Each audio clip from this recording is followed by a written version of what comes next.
international organization with an objective to recruit, retain, and advance women in cybersecurity. They are, they are on a mission to help build a strong gender diverse cybersecurity workforce. WiCyS VIT Bhopal student chapter is one of the only two chapters in India with much active participation by our students, winning various WiCyS student scholarships in cybersecurity and hosting educational webinars. So today is one such event, and we are here to discuss a really important and glowing aspect of cybersecurity, that is drone technology. The topic of security on flight is gaining a lot of traction with the expanding UAV sector. And to make our heads clear upon this subject, it is my honor to introduce you to our guest speaker, Miss Sanjana Rathi. I'm sorry.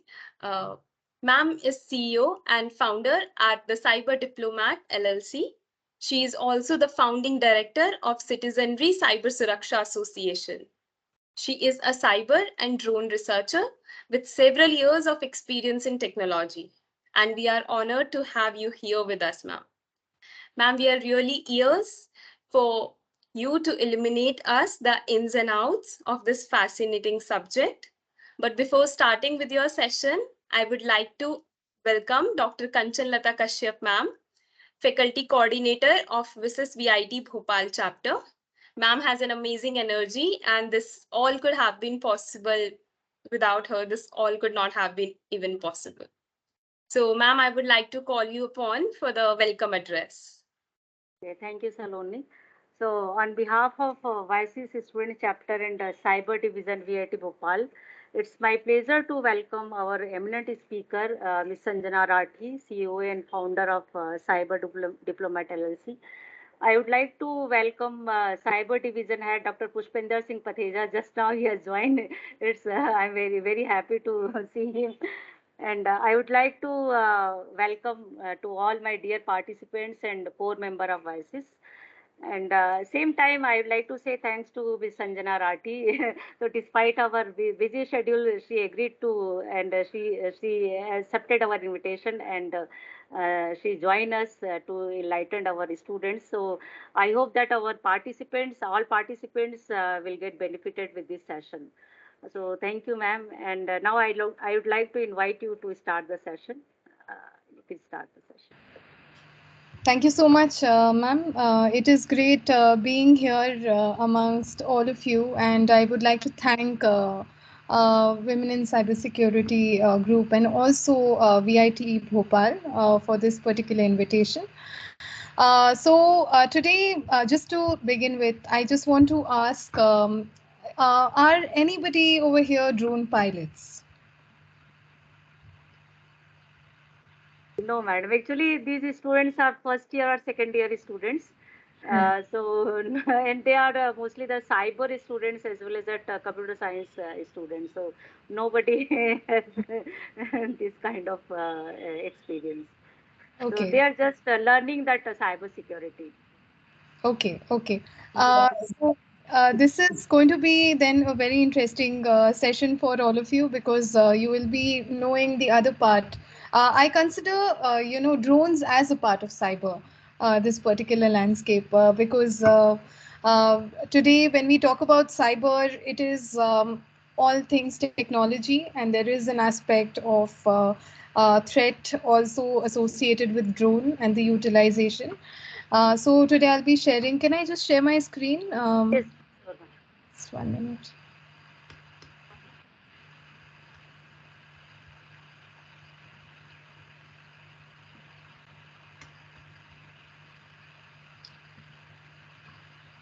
Just 1 minute.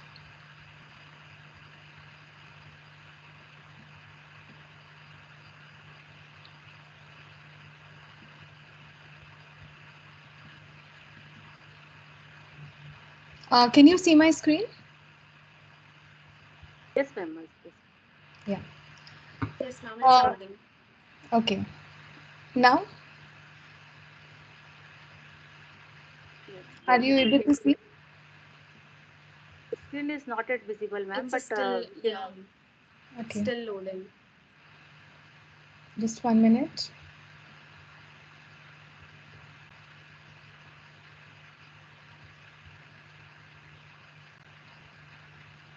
Just 1 minute.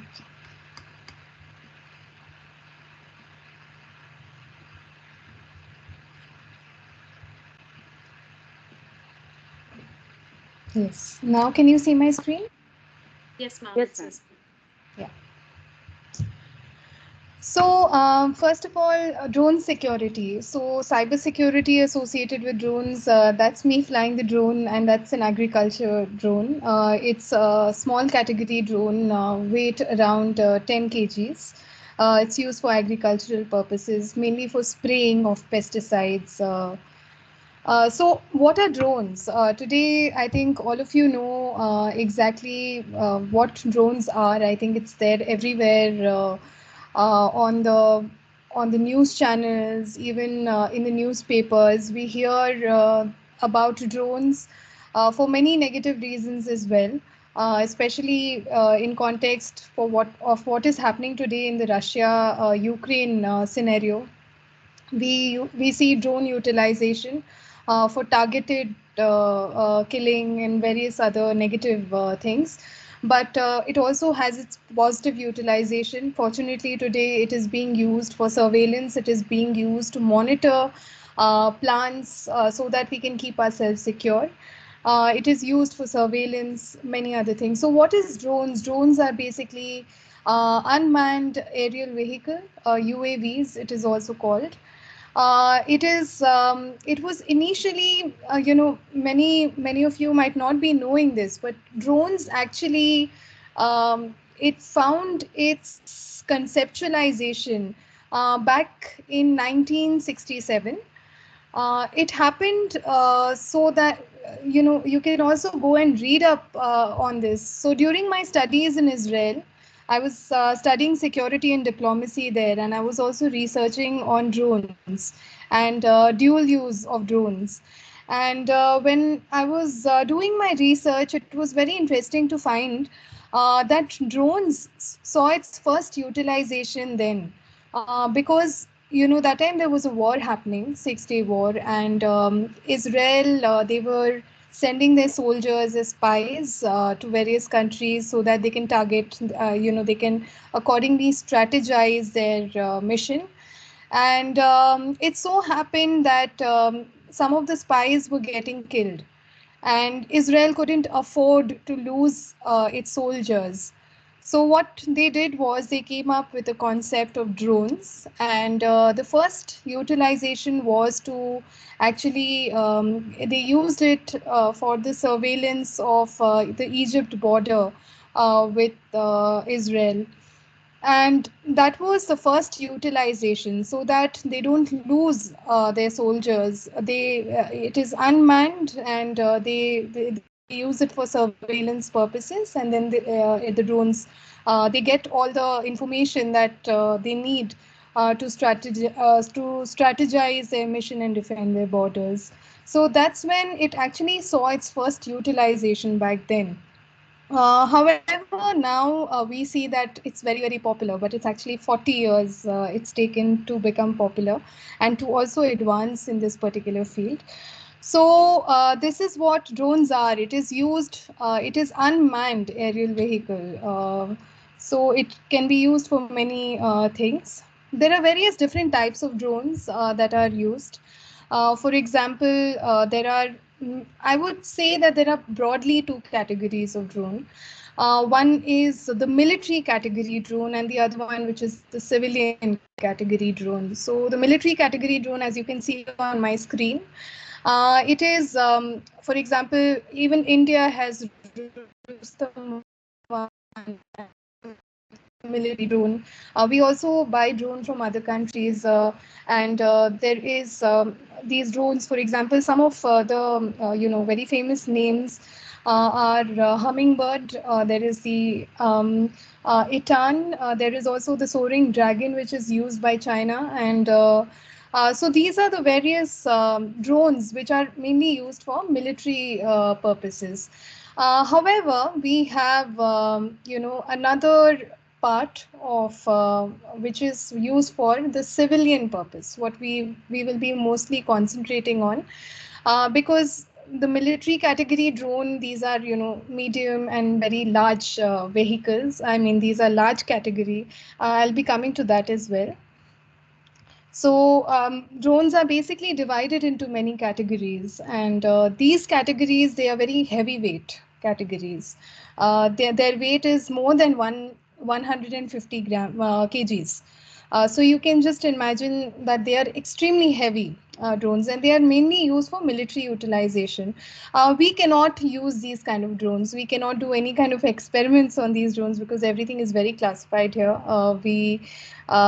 And also the security is fully maintained. It's very, very secure. They use all the different types of, I would say, defense in depth strategies, and the kind of design that they use entirely is such that confidentiality is maintained, and everything is secure.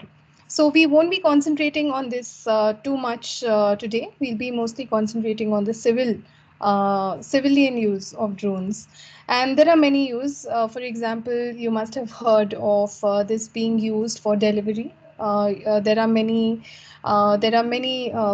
companies that are taking drones. They are procuring drones so that they can use it for delivery. There was a pilot program that was run even in India. It had also started elsewhere in many other countries. For example, United States. In fact, some of the countries have even adopted this. Some of the Scandinavian countries have also taken this up. So this is used for delivery. It is used for policing.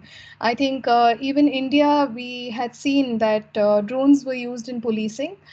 They were used to scare people off.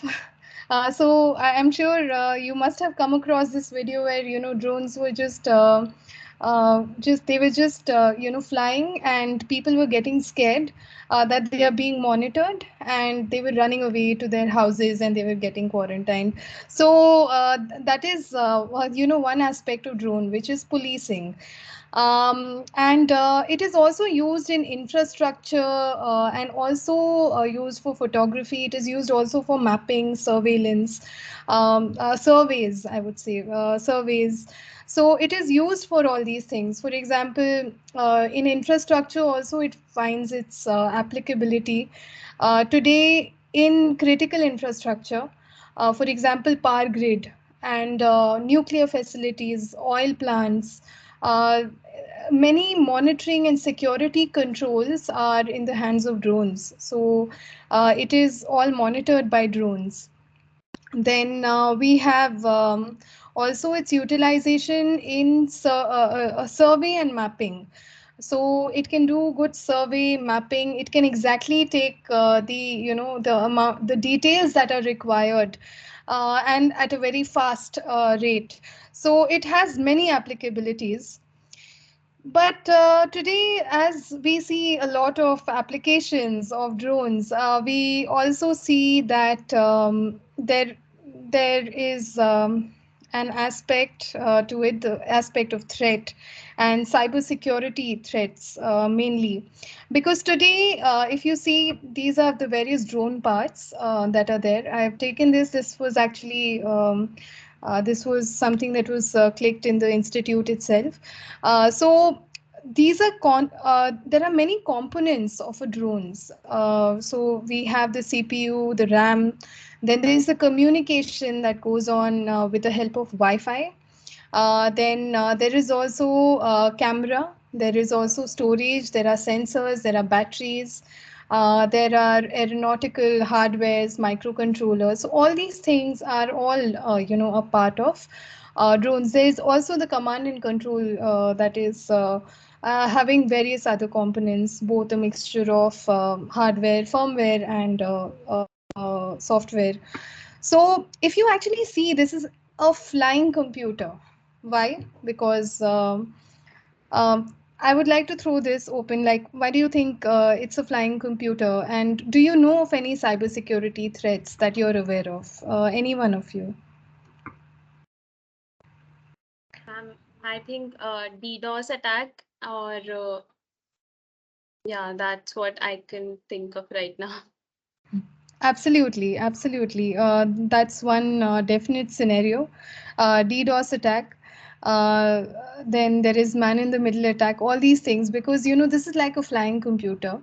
All the cyber threats that are associated with a computer can happen to a drone as well, and this completely jeopardizes a lot of things, because when a drone gets attacked, it can be used for various malicious purpose. It can be used to completely create havoc. Supposing the signal is itself from the command and control, if the signal itself is snapped off from a drone, then the drone can either fly, it can fall down. So once it falls down, it can fall in somebody, in somebody's head. It's going to really be disastrous. It can cause disaster to a property. It can cause a lot of disasters in that way.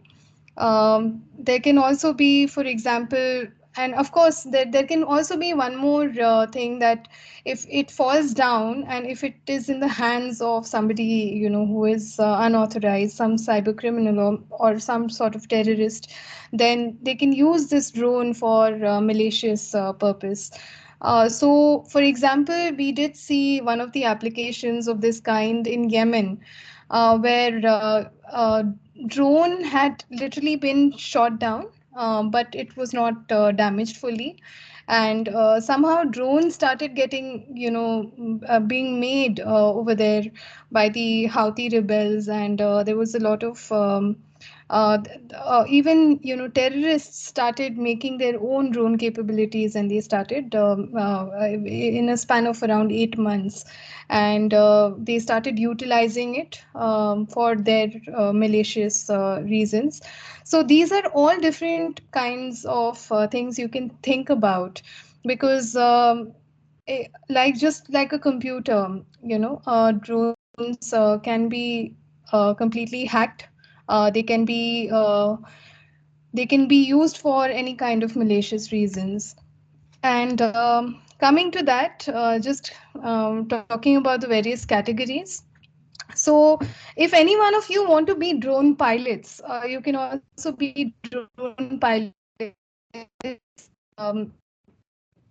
just require a 10th and 12th standard. Just 10th and 12th standard. In fact, your 10th standard, I think, marks is all that is required, and you have to take a training, and you can also do drone engineering, and you can become a drone pilot. Hello, hello. Yes, ma'am. Yeah. Yes, Ravi. Yes. Yeah, so that's all is required actually. And you can become a drone pilot. You can also do drone engineering. Drone engineering is where they teach you how to make a drone, and how to operate a drone, how to configure it with the software, and how to ultimately utilize it. That gives you better, I would say, hands-on knowledge, even when it comes to cyber, because you understand the coding as a part of it. You understand the supply chain part of it, of aligning. So you understand various things, and you exactly know where the threats are. And so there are various categories of drones. There is a nano category drone, then there's a micro category drone, small category drone, medium, large category drone. The nano category drones are very small drones. I think they are all available on Amazon, and they don't require license. So you can, without a license, without learning, you can just operate on a nano category drone. And micro category requires a license. They are mostly the DJI drones, the Parrot. All these drones, they belong to the micro category, which is used mainly for photography, and which is used for photography. They are used for surveillance as well, surveillance photography.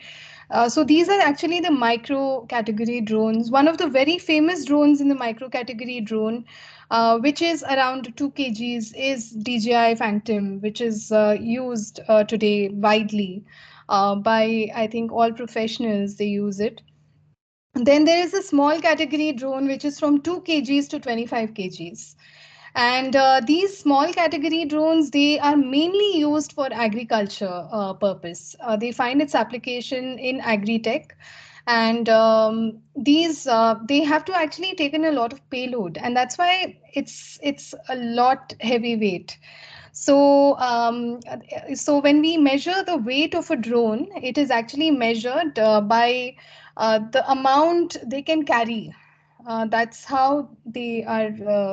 They get their categories. So, if supposing a small category, a drone, which is just about, I would say, 10 kgs, and which has the capacity of carrying 10 kgs of pesticides, then actually that will, again, it fits into the small category drone. So this is what a small category drone is. Then there is a medium category drone, which is medium and large. These two categories are mainly used for military purpose. The rest of them, that is the nano, micro, and the small, they are used for the civilian or the commercial purpose. So, what are the cybersecurity threats of drones? Today, we have seen, you must have heard of this thing that today cybersecurity drones are being actually used for targeted killing. I think that's also one of the physical threats.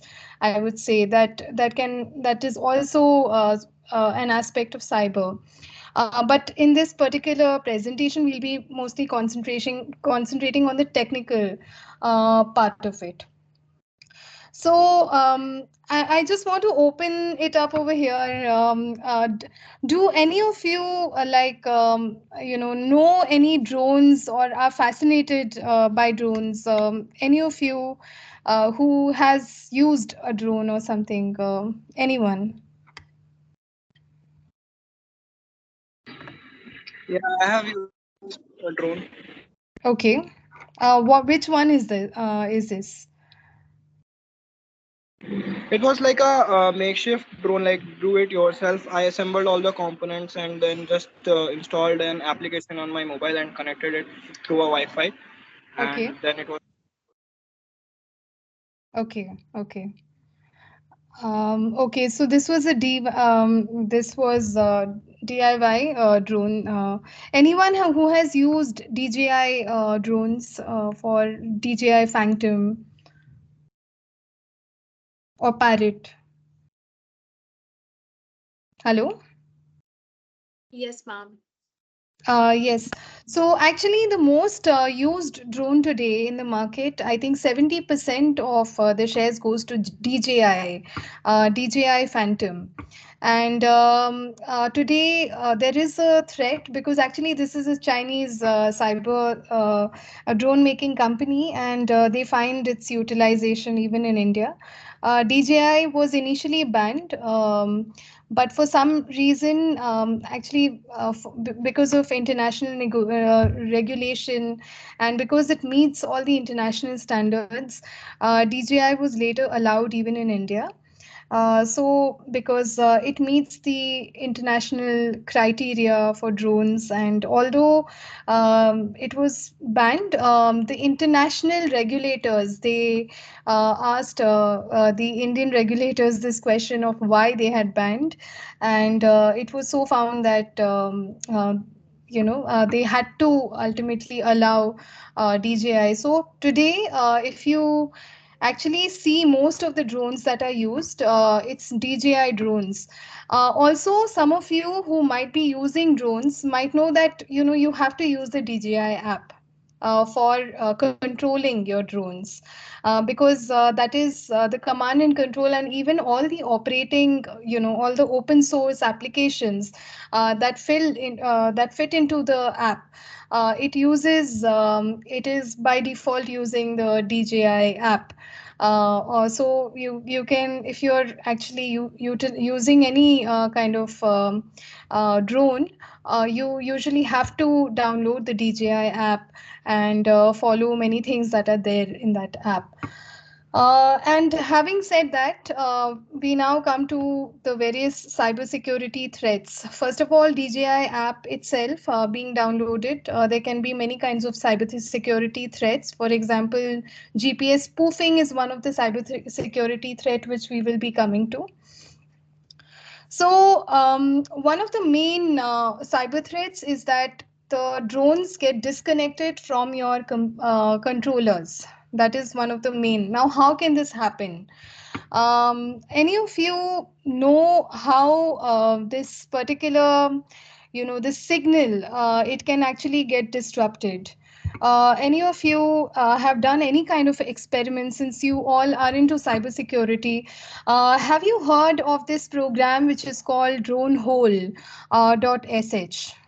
It's a shell program. Have any of you come across this?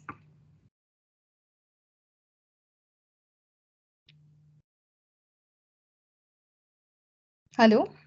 Okay, then I would just suggest you go through this particular program. It's called droneholes .sh. This is mainly used, this can also be used to, the program, it's an open script which is there available. It's a script which can be also tampered. It's called as the drone hole attack that usually happens.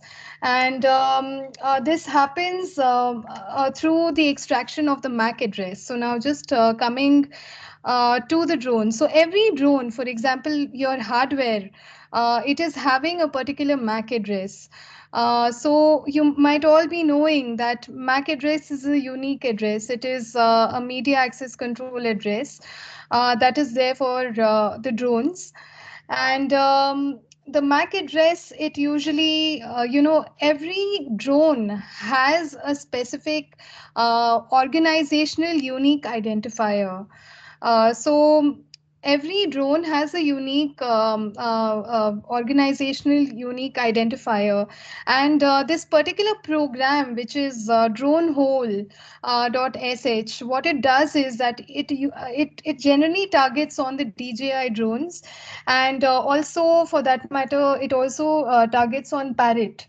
So Parrot and DJI drones, it has the entire, it recognizes the MAC address for these drones, and it can literally, disconnect the drones with the controller just by tampering this particular, just by first accessing the MAC address through, detection that the drone is there through a signal. It can actually break this signal. So this is one of the cybersecurity threats that is there. I would really recommend you going through this particular text and doing it. So in the organizational, so the if you see this this MAC address, it has the universal administered address and the organizational unique identifier. Just to give a few, the numbers that are there. I was unable to write it in this particular thing, but it's all documented. The MAC address that is there for a DJI drone is 6061F. So if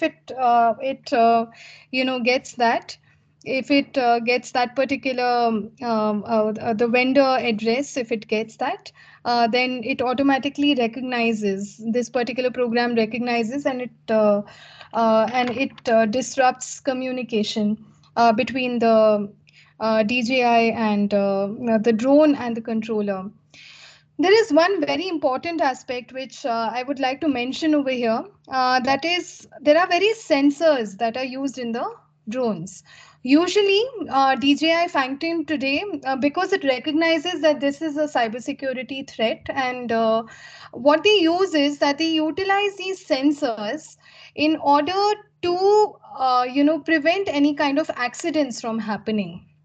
So when you're actually operating this particular drone, there is an option for you to disable the sensors and for you to enable the sensors. So when you enable the sensors, what happens is even if there is a disconnect between the controller and the drone, still the drone is able to gracefully land.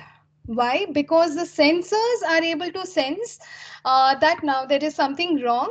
Now it will just check the GPS from where it started, because GPS is enabled by default in these particular drones. So what it will do is that it will just check for the original GPS location, and it will gracefully with the help of its sensors, it will gracefully land in the place where it started.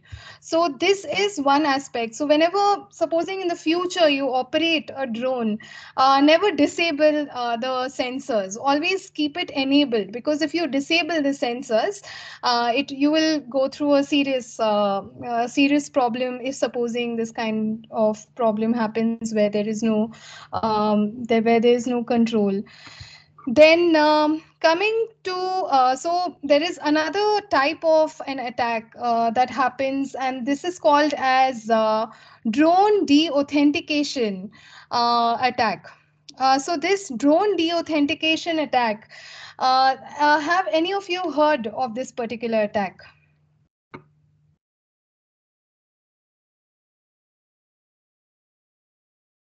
No, ma'am. No, okay. So this is a particular cyber attack that actually happens, and you can also associate this with you know, again, there is a dissociation with the signals, and sometimes it so happens. So every drone has communicates through various satellites. So satellite communication is really important for an operation of a drone. Um, it's said that around 8 satellites, it requires minimum of 4 satellites is required for the operation of a drone, because for checking the GPS location, for checking the entire the position of the drone, these satellite signals are really important. So sometimes it so happens that if we go into a zone where there is a weak signal, then these these signals, they can also get there can be some problem even with your Wi-Fi signal. For example, somebody just mentioned that there's a DDoS attack that can happen. So this type of an attack, which where there is a break in the response that is associated, this is called as the drone deauthentication attack. And then, as I told you, as I mentioned to you, that there are around 8 satellites, minimum 4 satellites, which through which you can operate this particular drone. And GPS enabled drones, uh, there again there is a huge threat, cyber threat over here. And these cyber threats are GPS spoofing and also GPS jamming. And this usually happens that when you go to a place where there is weak satellite signal, then sometimes what happens is the hacker can spoof that particular signal, and they can make the drone believe that they are valid. They can make the drone believe that the signal that they are sending through their device is actually a valid signal. And they can spoof, and they can actually complicate, they can make the drone confused as to where to go, because they can completely monitor the GPS. They can completely monitor that drone through the signal that is connected through the laptop. So for example, let me just explain it to you in a more elaborate way so that you will be able to understand this. Supposing you go to a border area, and there is less of these signals, these GPS signals that are coming to a drone. What a hacker can do is that they can use the technologies. There are various technologies where they can actually use the signaling technique to completely make the frequency of the signal in a way that makes the drone believe that they are the right signal to communicate with. And once the drone catches those signals, and because the signals are stronger than the satellite signals, sometimes the drones, they are not able to recognize that and this usually happens because of unencrypted signals. And by the way, this is a realistic cyber attack.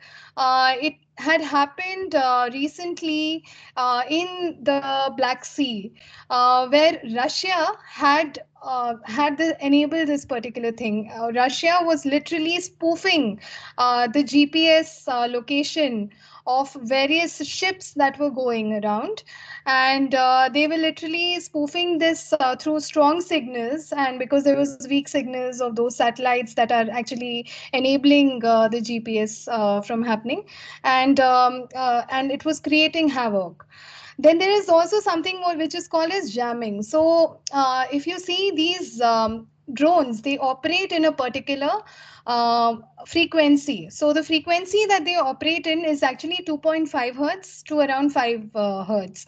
These are some standard frequencies that are allotted for the commercial category drones. Of course, for the defense category drones, frequencies can be different. So hacking can also happen through jamming of these particular signals. Again, this is when the valid signals, the GPS signals, are weak in nature. So these are various types of cyber attack that can happen. Then there is another type of cyber attack that can happen, and that is the man in the middle attack. So as you know, that all these data, it is there in a particular server. There is one live example of this, which is called as spyjack. So it is man in the middle attack, which can again, through this man in the middle attack, they can take data in a way.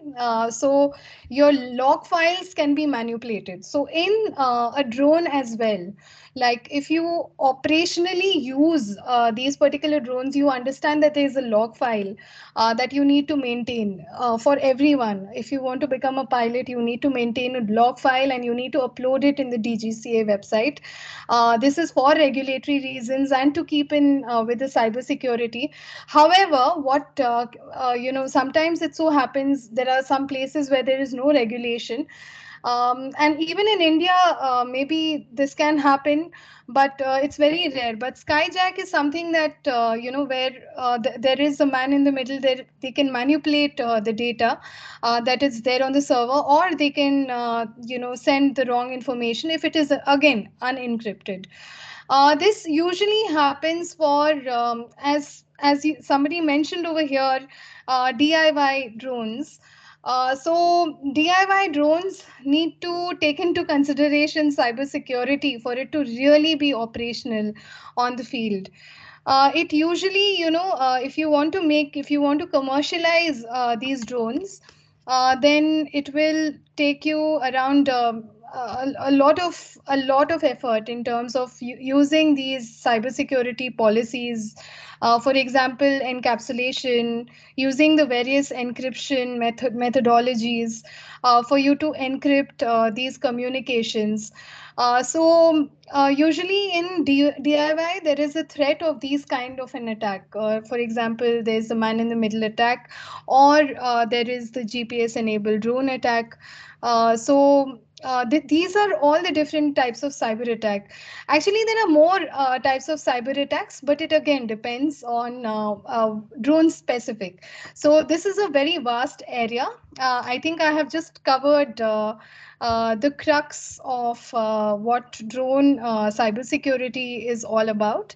And I'm open to any questions that you might be having. So please feel free to ask any questions, and we can just have a discussion maybe. That will be more better. Any questions? You can raise your hands if you have any questions and we'll enable your mics. Yeah. I think Saket has some question. He raised his hand. Saket. Yes, am I audible? Yes, Yes. Oh, thank you. So first of all, thank you for the presentation.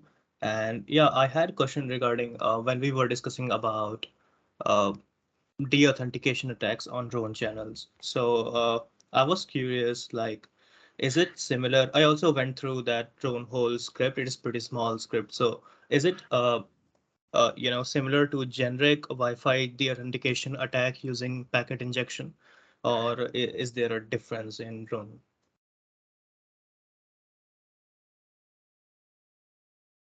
No, it is similar. It's absolutely thing that there is, of course, there is some, code. There are some changes in code. Otherwise, it's similar. The mechanism that it follows is similar.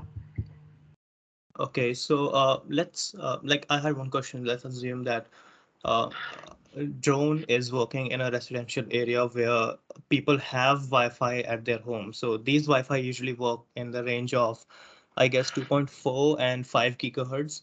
So Hmm. if the drone is also working in that range of frequency, so will it cause any disturbance in the drone communication? Will it, you know, cause any noise in that communication?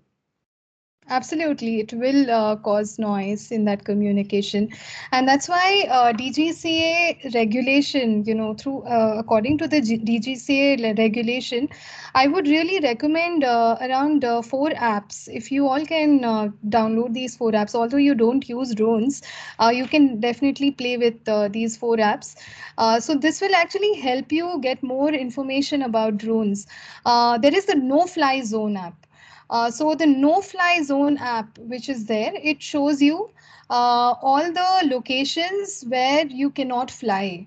And for this same reason what you just mentioned, because of Wi-Fi signals, you cannot operate without permission 24 hours taken beforehand. You cannot operate in any residential area. It is completely illegal to do this according to law. If somebody is doing it already, then they are doing something very illegal, because their drone can be seized if they are caught. So this is something which you need to download the no fly zone app. Residential area, 5 kilometers from the airport, and also the military zones and all, these are all no fly zone. And if you want to fly, you can go to those zones which are there as valid, in the no fly zone app. So what you just mentioned, this is a cyber threat, and there is, because it is a cyber threat, there there is this no fly zone that is devised. So actually practically you cannot do it. It's illegal. Okay, thank you. That makes actually total sense. And also, I had one last question, if I may.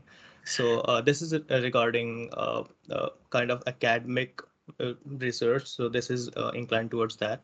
So, according to you, what are the domains on which, like students, like me and my colleagues, can work on in drone security? Like, if I want to do some research on drone security, or let's say drone communication, so what are the hot topics, or you know the topics which are very, very relevant now, so that we can do something, contribute something in that. I think drone itself, the field itself, is something that is very much in its preliminary stage of development. So anything that you do is going to be great.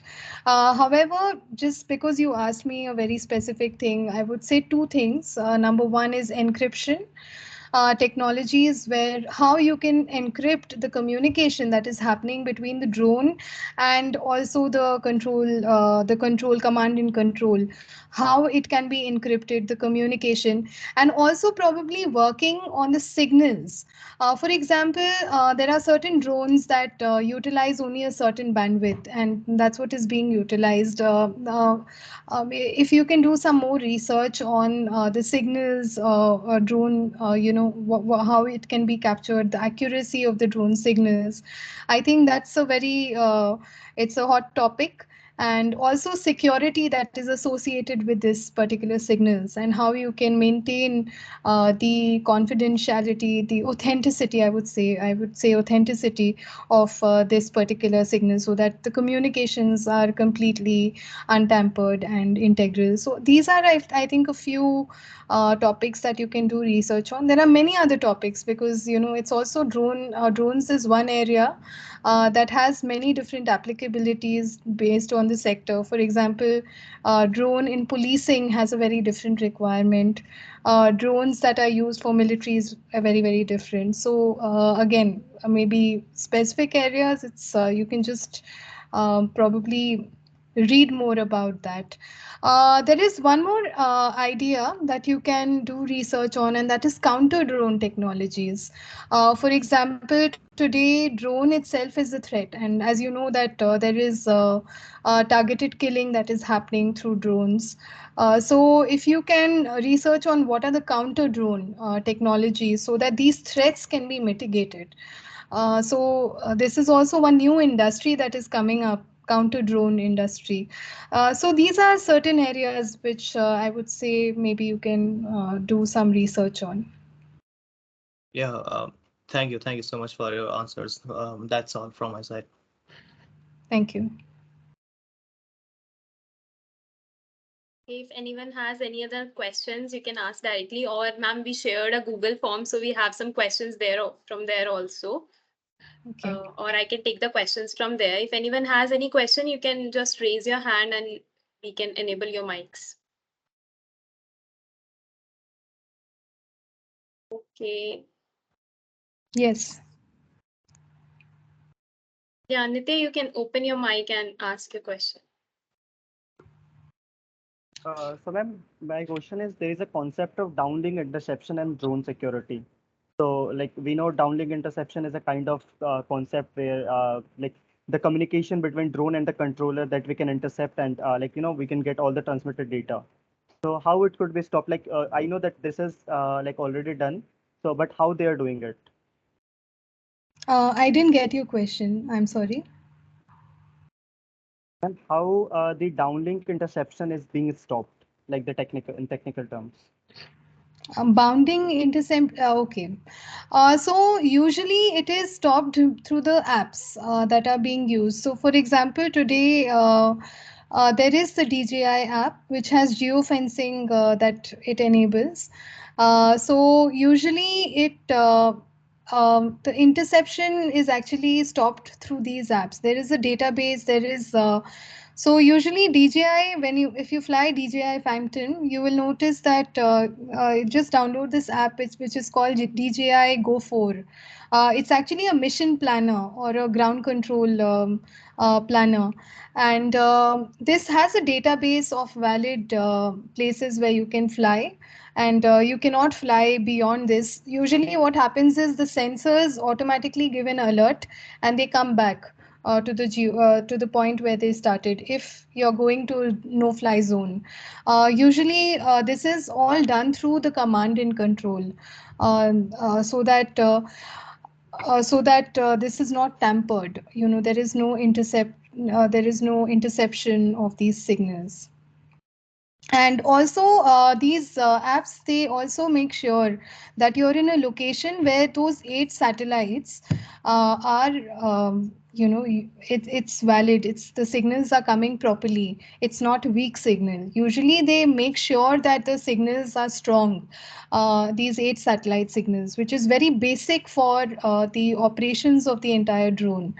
um, do you know how many satellites are actually applicable at one particular point? Can any of you do you have any guesses?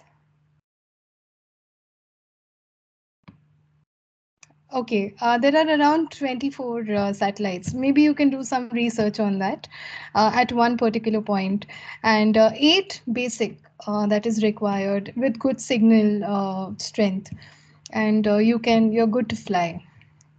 Usually apps help in control. So there are 4 recommended apps. Like I just mentioned, 2 apps, which is No Fly Zone DJI Go 4. There is the Windy app, which is used for weather forecast. So it tells you not to fly at a particular weather. So that's Windy app. And then there is the UAV forecast, which is also an app recommended. These four apps are basic that is recommended for you to fly. And again, these four apps help in cybersecurity as well, keeping your drones secure. Of course, there are some exceptions that are there, and that needs to be again overcome. Yes. Any other questions? Yes, ma'am. I have few questions from the sheet. Yes. So one student has asked what things we need to get an internship at Interpol, how you prepared for the same.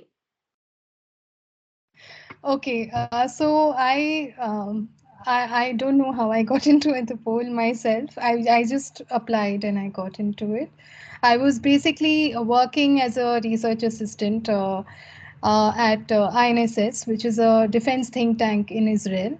Under Dr. Gabby Siboni and Edu Sivan, who are all military officers. So I was getting trained in cyber and doing my research in cyber. I actually applied to Interpol for two positions before I got the internship. So two positions I got rejected. They took my interview for another position. The first position was an outright rejection. The second position they called me for interview. They interviewed me, and then after a week they rejected me. And then again, so I had applied for two internships at the same time. So the first internship I got rejected. Then the second internship, they called me again for this interview, and then I got a call the very next day. Like the interview was on 13th December. I remember the time also, like the date. It was on 13th December. I got a call on the 14th saying that you have to come to Singapore. Yes. Nothing as I did not prepare or anything. I just got into it probably because I was really passionate about, cyber. I was researching on cybersecurity. Who are the various regulation, like organizations that are regulating this area? And I found two organizations that are regulating this area. That is Interpol and ITU. And I was like, okay, I want to get into it so as to understand what are the operations. And I just wanted it. I think I don't know exactly how it happened. It just happened. Okay, ma'am, thank you. And the next question is, what is the importance of learning drone forensics? Kindly provide some resources where we can get some more knowledge about it if you have.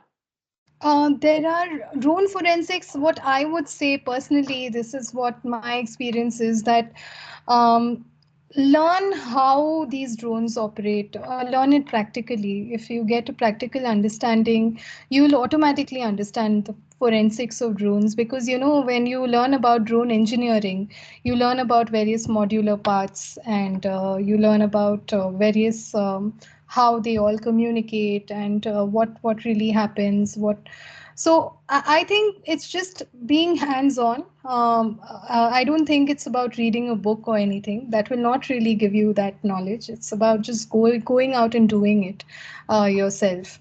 So just I would say take some practical, probably some workshops or something that you can arrange, where you can have these components, and you can look into it, and you can probably use these drones and all and fly it yourself and see it yourself. Yeah.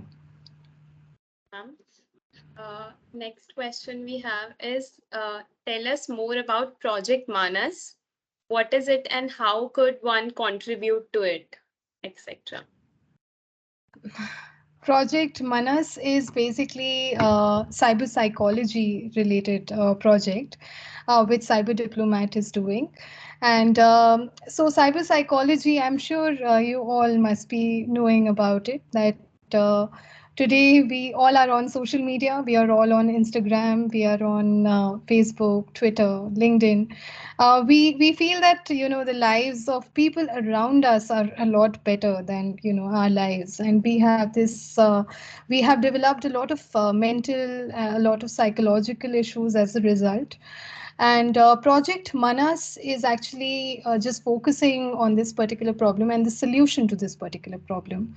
This is mostly a cyber psychology project where we are focusing on various design techniques that can be used for ethical technology design for applications.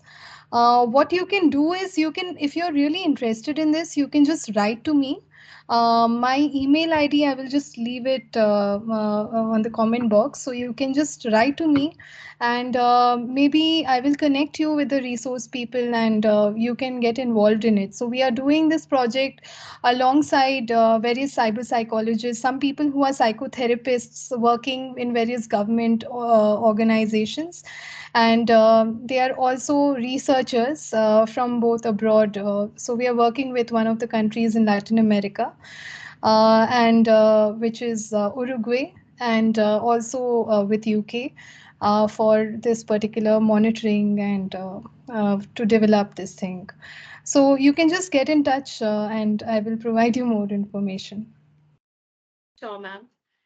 And okay, in between, someone has raised the hand. First, let me take his question. Tanishq, you can open your mic and take your question. Ma'am, how artificial intelligence will be helpful in operations of drone and preventing the cyber attacks in drone? I think artificial intelligence has a big role to play, but I think we are at a very nascent stage right now because we don't have so much data. If drone finds its applicability, artificial intelligence at this stage could be dangerous.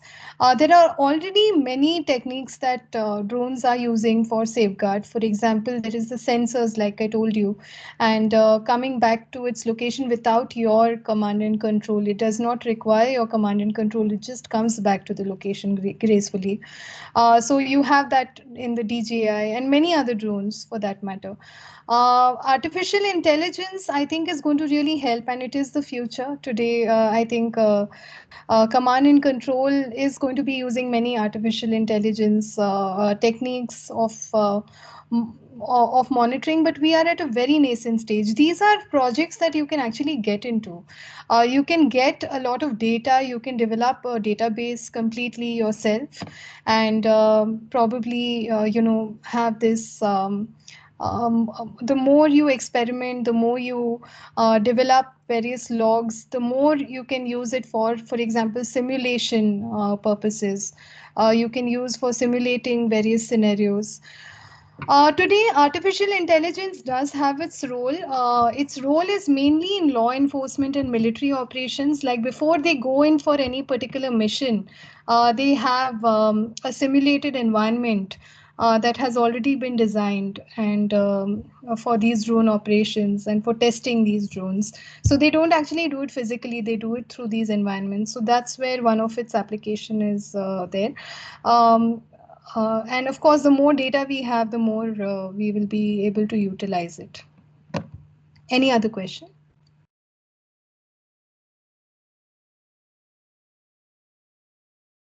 Shantanu, yeah, you can take your question.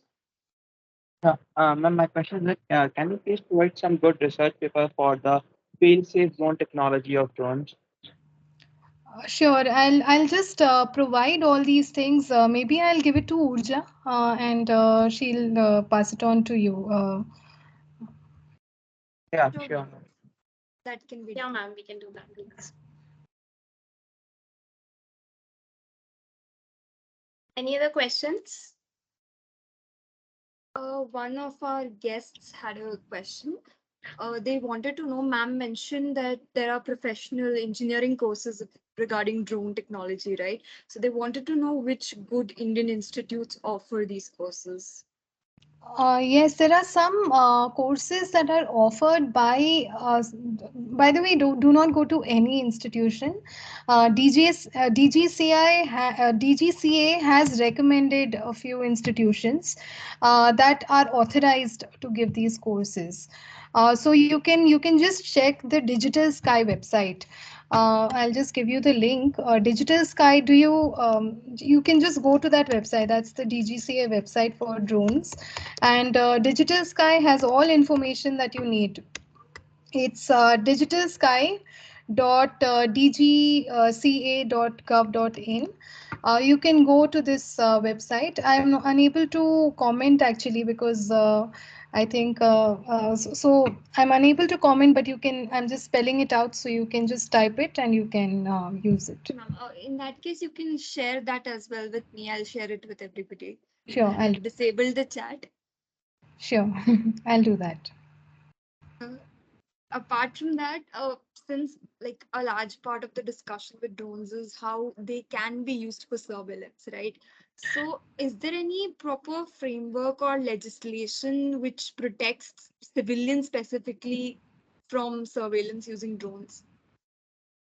Uh, Usually it's in, again, this is if the police has warrant, they can use it for civil surveillance purpose. If they don't have warrant, they cannot use it for surveillance purpose. So I think just for you to be aware, you can ask questions to the police that why you using drone. They are bound to answer you. So it is just that.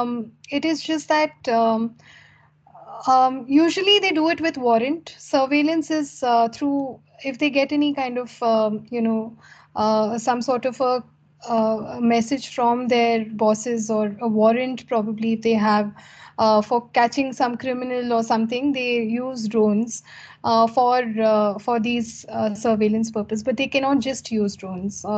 It's not legal. Thank you, ma'am. Kushagra, you can go ahead.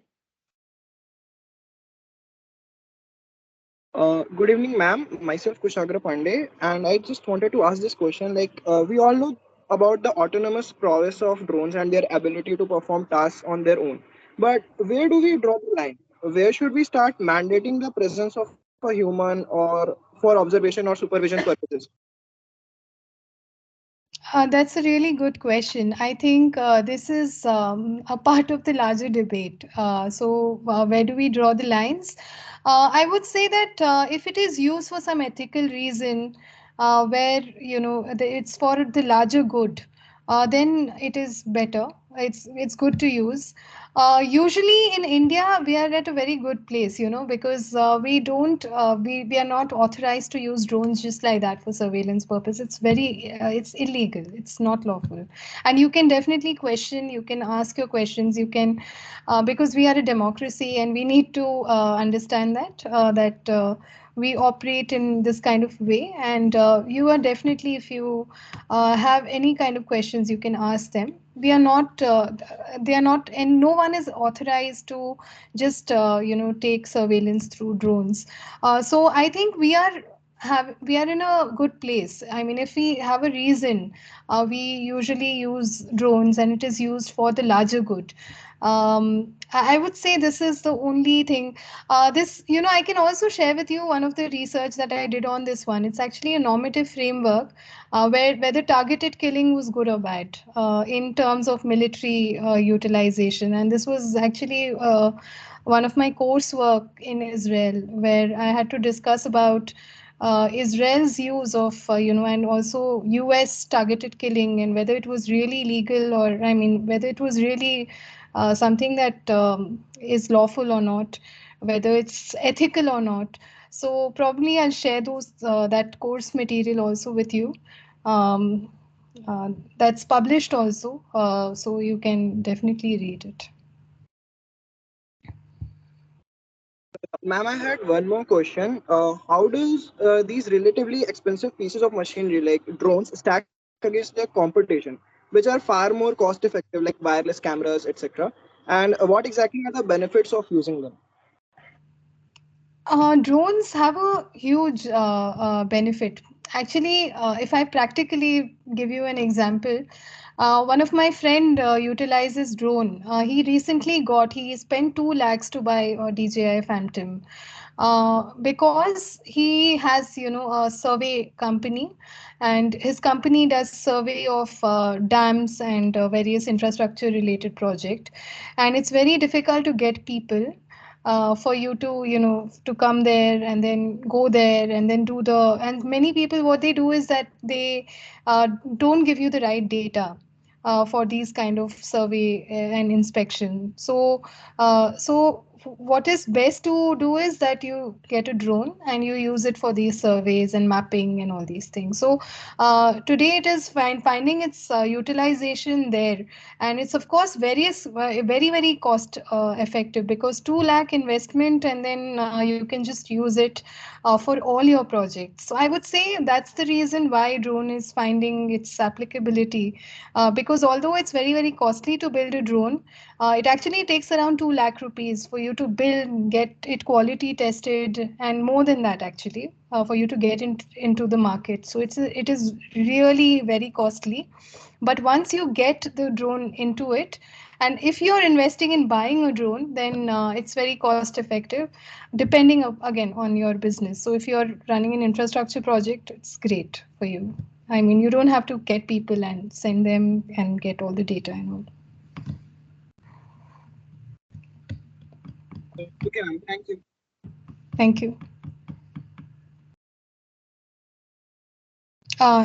One more question. Yeah, Yes. Tanish.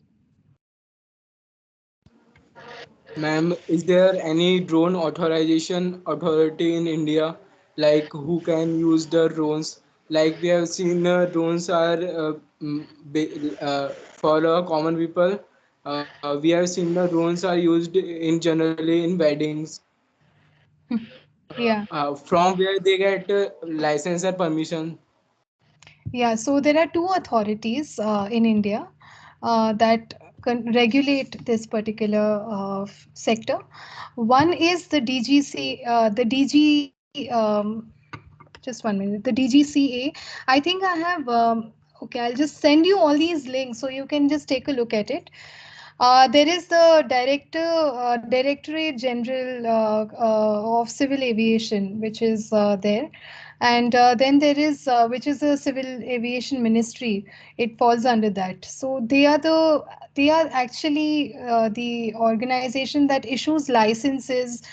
So you have to take permission even if you are using drones in weddings for photography. You must know that you need to use licensed drones only, and it needs to be a licensed drone pilot who needs to be using, and you need to take 24 hours permission from the DGCA that you're going to be using this drone, and you have to also submit your log files to the DGCA. So the operations are very different. So DGCA is controlling everything in terms of drone operations, and there is also Quality Control India. So if you have made your drone and you want it to be controlled, I mean your quality to be seen, whether it's actually, whether it can go into the market, then it's the Quality Control India. You have to submit, you have to literally give up one drone of yours to the Quality Control India, and they hit it and they, bang it and they do all sorts of things with it, and they can also ask you for one more drone for the quality test, and that's how they pass your drone. Yeah. So these two organizations.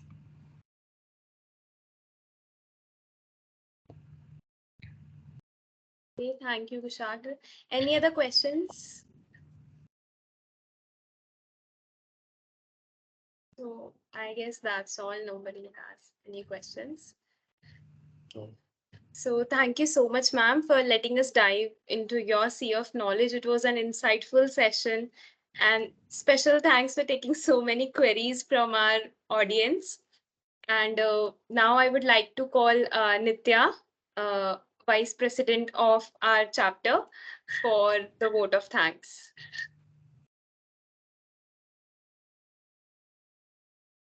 I hope I'm audible. Yeah, Nitya.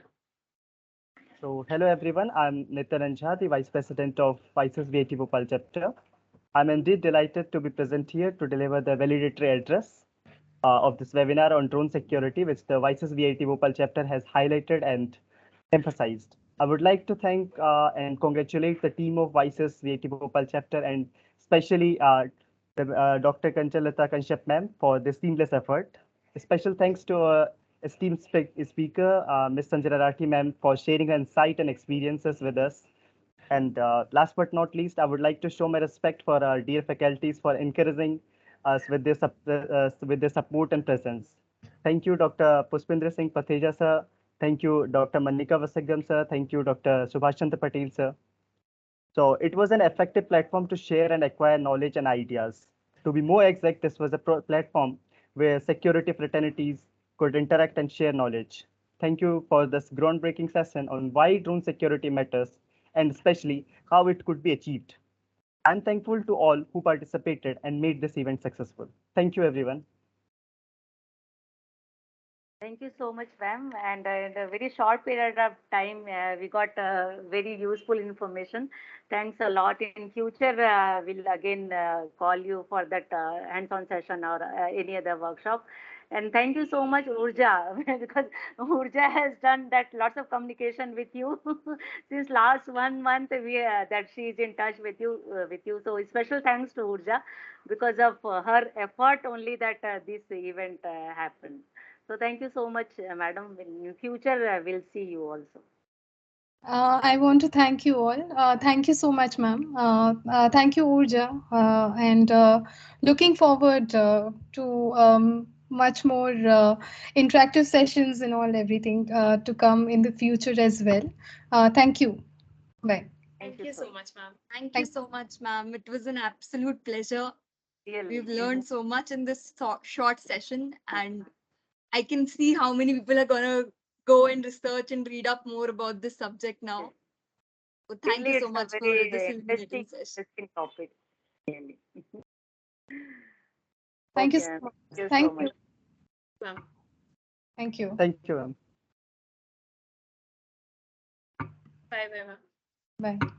Participants can sign off now.